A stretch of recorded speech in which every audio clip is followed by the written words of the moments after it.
Lai arī tieši situācija tranzīta biznesā nav ietekmējusi kuģu būvu un kuģu remontu, tomēr bažas pastāv. Jā, šaubām tas ietekmēs, tāpēc, ka teiksim, tirdzniecība nenotiek un kuģa kustība nenotiek šeit Baltijas jūra, tad no citām jūram te diez vai, ka te kuģi īpašnieki nāks ar, teiksim, tukšām rūmēm, lai te atnākt remonts. Skaidrs, ka kādreiz tas arī var notikt, bet tas ļoti ietekmē. Vai šobrīd jau to izjūtat? Pagaidām, spriežot pēc pirmiem mēnešiem, vismaz tuvākiem plāniem, kas tagad ir komercdaļā, mēs to nejūtam. Pagaidām. Tas varbūt atkal, teiksim, mazina to ietekmi, tranzīta ietekmi, varbūt mazina tomēr, ka Latvija varbūt zināmā mērā tomēr attīstās eksports un imports, kas iet no Latvijas un uz Latviju. Tādēļ varbūt tā tranzīta ietekme būs mazāka un tādēļ tie kuģi varētu būt, ka tomēr Liepāja piestāsies vairāk. Kuģu remonts ir sezonāls darbs, jo neviens nevēlas kuģus remontēt ziemā, un arī kvalitāte visticamāk būtu apšaubām. Aizvadītā ziema kuģu būvētavai Tosmare nebija viegli.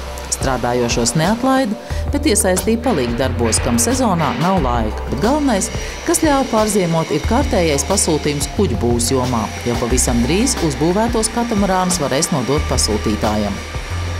Pagaidām pēc pagājušā gada rezultātiem mums, un tā viņa svārts tas vidēji 20%. Skaidrs, ka gribētos vairāk, tāpēc, ka tomēr kuģu būva viņa ir gan laba apmaksājuma, gan vairāk pateicīgi, teiksim, no darba apstākļiem, ka tu nestrādā doka, bet tomēr strādā zem jumta. Bet, centīsimies, lai tomēr tāds dabūt vēl kā 20% klāt. Šobrīd grūti prognozēt, kāds būs šis gads, bet 2015. gadā Tosmares kuģu būvētava pēc ilgāka pārtraukuma strādāja bez zaudējumiem un arī ne pa nulēm, kā tautā saka, bet gan ar peļņu, kuru visticamāk akcionāri ieguldīs attīstībā. Jā, pagājušo gadu mums izdevās pabeigt ar peļņu. Jā, viņa revidēta peļņa ir ap 180 000 eiro.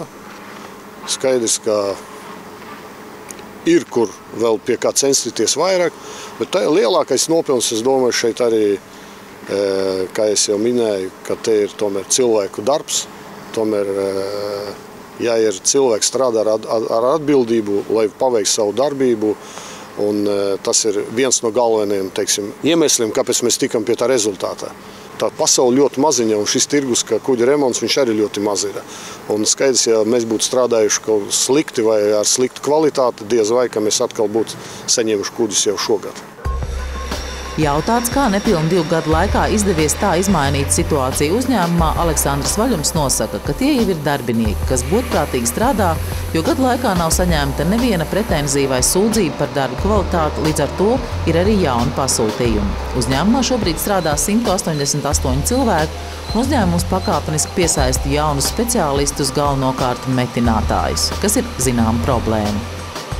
Grūti bija no sākuma iešauties, kā metināt, bet pēc tam ar laiku jau viss aizgāja. Diezgan grūti nebija.